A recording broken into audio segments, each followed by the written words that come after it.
Hey, this is Blake Sloan. I've been selling real estate over 14 years, and our team of highly trained professionals, along with our unmatched marketing, has sold thousands of homes here in the Myrtle Beach area, and this is how we do it.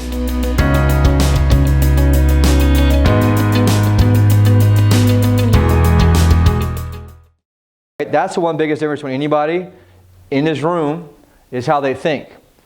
And how you think breaks down to two ways: mindsets and skill sets. And in many ways, they're blended together, right? We talked about earlier the difference between what everyone's doing, right, and what they have stored. This is kind of how we talked about this. And I'm going to kind of give you a hint. Is this right here is your identity of now. So this is my identity of now. And so the problem is, right, 99% of what you want is over here. How do you know that? Because you don't have it yet, right? Because you're not necessarily that person that can knock that out. And so it's a little complicated, but it's going to come together at the end in regards to what we're looking at. But does that make sense, everybody? Overall, so what's happened is we're operating. I'm trying to draw, you can understand it. But we're operating from a place, I kind of look at it like this. I'll probably use a couple pages. Of me here, I'm operating from a place of doing, like I talked about. But everything I do is operating from a place of doing instead of what? Instead of actually being that person. Does that make sense? And I'm going to show you. The problem is how everybody can be. And so my frame of how I operate is all how I do. So what do people do? If I come in, I make 100 dials, right? And I book an appointment, or I get this buyer presentation chart, all of a sudden I'm going to have the things that I want. I'm going to be number one on the chart. The problem is they don't. And they can't. And it fucks with them in their mind. And so part of it has to do with really, ultimately, how they believe. That's why I was asked this question before. What's the biggest difference in regards to team is really belief of what they can do and how they do it and how they operate in that aspect. And so the problem is you're not that person yet. And so the question is, how do we get you here in a frame? This is obviously a frame you see of transformation. What do you guys think? How do you do it? There's a few ways. Identify what you're doing or not doing. Okay. Being that, what's up, unconsciously conscious. So I got to identify. What else? What else? Gotta work for it. I actually do work so I can grow. What else? You gotta be willing to change. Yep. And I'm going to have you guys consider one thing. I'll kind of help tie this together. Is that here's the problem with where you're at right now. This is a big aha for me. Some of this may not make sense. It's a little high level shit. But where you're operating right now, right, 99% of what you want is over here. It's stored, but it's over here. And so what's happening here is we're operating here from a place of lack. Meaning that all decisions I make, the way I operate, the way I manage my time, the way I do everything is managing from a place of lack. Meaning that I don't have the mindset or skill set to get what I want. How do we know that? Because if you had it, you already have it, right? If you had that skill set mindset, you would already have it. And so part of this is understanding what's my identity. And this is kind of a big aha of like, I'm looking at people who come in.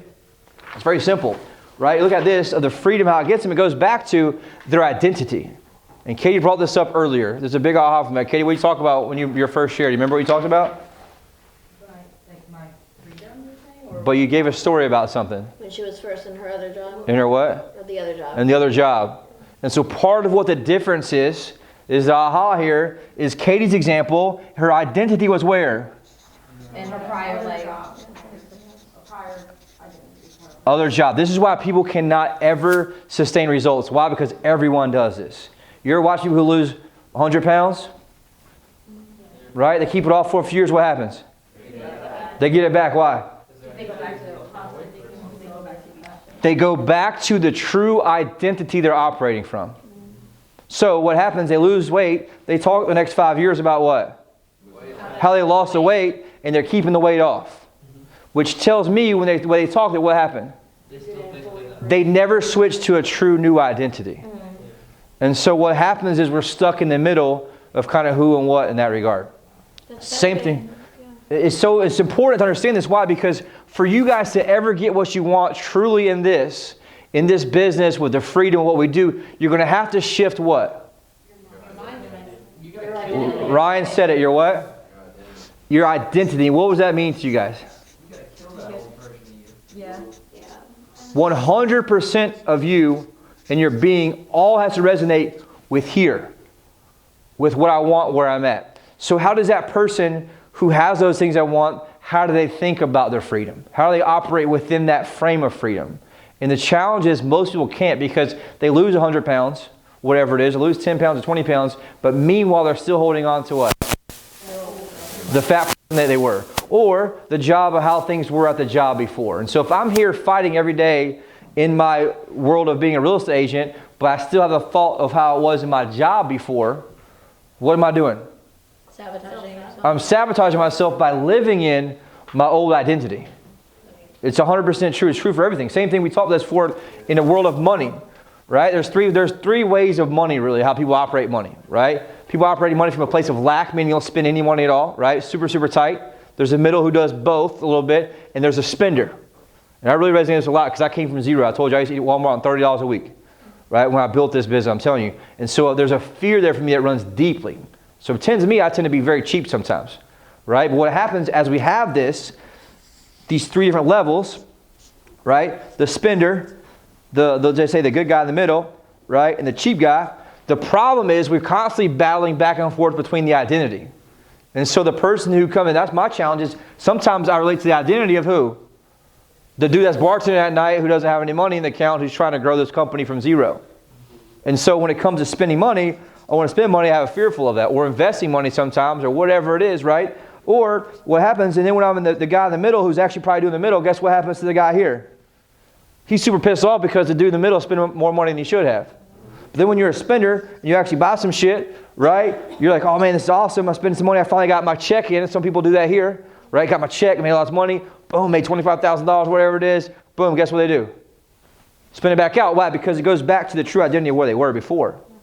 And so we're constantly moving back and forth between this identity of really what's holding us back. And so every challenge we have in here right now today, and what the previous kind of part was, is really the way you handle your freedom right now goes back to really truly what your identity was prior to here and how you did it. Were you a disciplined person? And so part of that is, that's why I like people who've been in a lot of sports. Why? They have to have a lot of discipline to run the same thing over and over, to do the same plays over and over. How many baseballers think you've thrown before, Jeremy? Guess.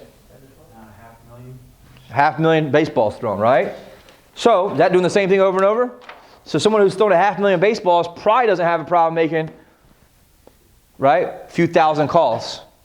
And so the aha in this regard is understanding here of kind of what that is. I'm trying to kind of make you guys a view that you can see. So the problem we face right now and kind of what we are. Does this make sense, everybody?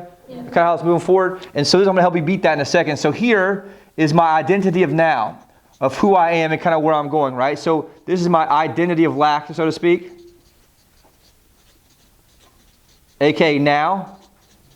And I have my arrow here in regards to what I want, which is stored here. Right? And you got to look at, these are kind of things I want.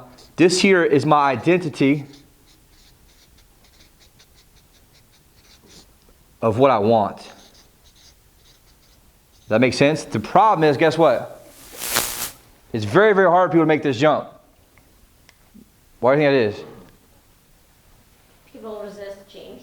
Resist change? What else? It's very uncomfortable. What else? There's also there's a terminology for this, and a lot of people don't get motivated until their back's at zero, which is pretty scary. Well, it's only because their identity is at zero. You see what I'm saying? Some people are super uncomfortable without $1 million in their account. Do you see what I'm saying? Why? Because their floor's been raised, or whatever that is. Does that make sense? Yeah. Belief of that makes a big difference, right? And so the problem and the challenge is most people are operating daily from the identity of lack. So guess what? The me before doesn't really operate well with freedom because I didn't ever have to do that before. Right? I had somebody tell me what to do, what to go. And the problem is you've been doing this for so many years. Guess what school was? Every day, every hour, I had this, I had to do that, I had homework to be checked, had all this shit checked. But ultimately, right, guess what? That's your level of discipline. That's why college gets a little harder because what do you got to do? On your own. A lot more homework. You got to do a lot more projects. You got group stuff. Well, that's what I'm saying. They learn to deal with that freedom more. And so what happens when most people go to college and they get freedom? They blow out. They blow out. They feel like they go party too much. They don't complete their homework. And so what kills them is how they handle the freedom the same way. And so part of this is different people right now are coming to this business based on a different part, a different identity of kind of where they are, right? And so I'm going to have you guys consider here today that everything that you want in regards to you is stored in your identity of tomorrow, in the future, right? And so the problem is we're caught up so much in this loop of doing right here is that we're never focusing on what? The loop of being, right? There's a separate loop that I have to be running, which I'll talk about, which is the loop here of being.